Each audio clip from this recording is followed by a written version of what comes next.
So now before moving on to func and action delegate, now first try to understand what is delegate. So a delegate in C sharp is basically a type that holds a reference to a method, and thus it allows you to invoke those method dynamically. So it basically a function pointer that holds the reference of a method. And here we have three key points about delegate. First, like delegate is basically type safe. It means it ensures that the method signature and delegate signature must match before it invoke. Second, encapsulation. So since a delegate can hold the reference of a method, it basically encapsulates its functionality into itself.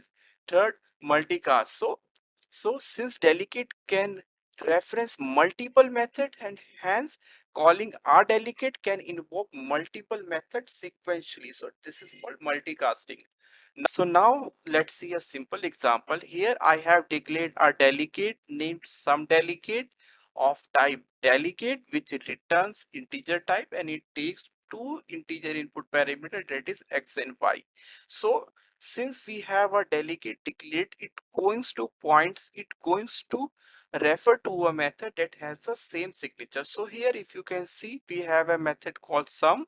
It has same signature, it has same return type, it takes the same input parameter. So basically this delegate can hold the reference of this sum method. So how we can call this? So in main method we have to create the object of delegate, and we have to pass the reference of our method, that is sum. And there are two ways to invoke it, like using the delegate object name we can pass the value. Second, delegate object name dot invoke method. If I show you the result, you can see here I have passed 2 comma 3, so the result is 5. Here I have passed 4 comma 5, the result is 9. Now let's move on to the func and action delegate. So what are func delegate in C sharp? Let's start with func. So func is basically a type of delegate that points to a method which returns a value. Here it can take up to 16 input parameter, and it should return a value. So now let's look at its syntax. It starts with func keyword followed by angular bracket, where t1 and t2 represent input parameter and t result is the output parameter. And you can use func when you need to compute or return a value. Let's look at an example. So here I have an add number method of type func delegate, which takes two integer input parameter and it returns an integer number. So here I have a logic called x plus y, which basically sums these two number, and here we call this func using function name and passing the data. So now let's run this program to see the result. So here 1 comma 2 is passed and the result is 3.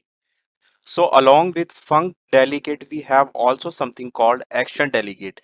So to start with func, what we have learned is that func is basically a type of delegate that points to a method which returns a value. That is in contrast with the action delegate, which also points to a method but it do not return any value. That is, you can say a func returns void. Here both func and action takes up to 16 parameter, but the difference is between both of them is that func must return a value, whereas action do not return anything.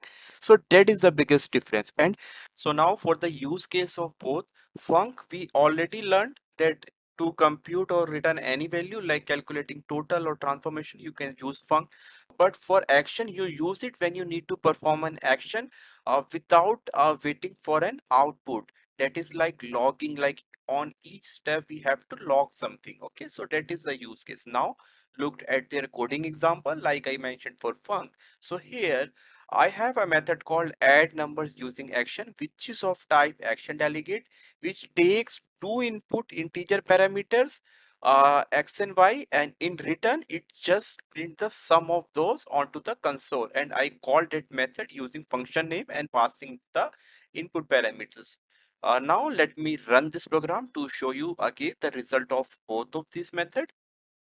So here you can see the result of func is 3, 2 plus 1, and the result of action is 2 plus 2, that is 4. So I hope both this concept is pretty much clear to you. In case you have any query, just mention your query in the comment box. Thanks.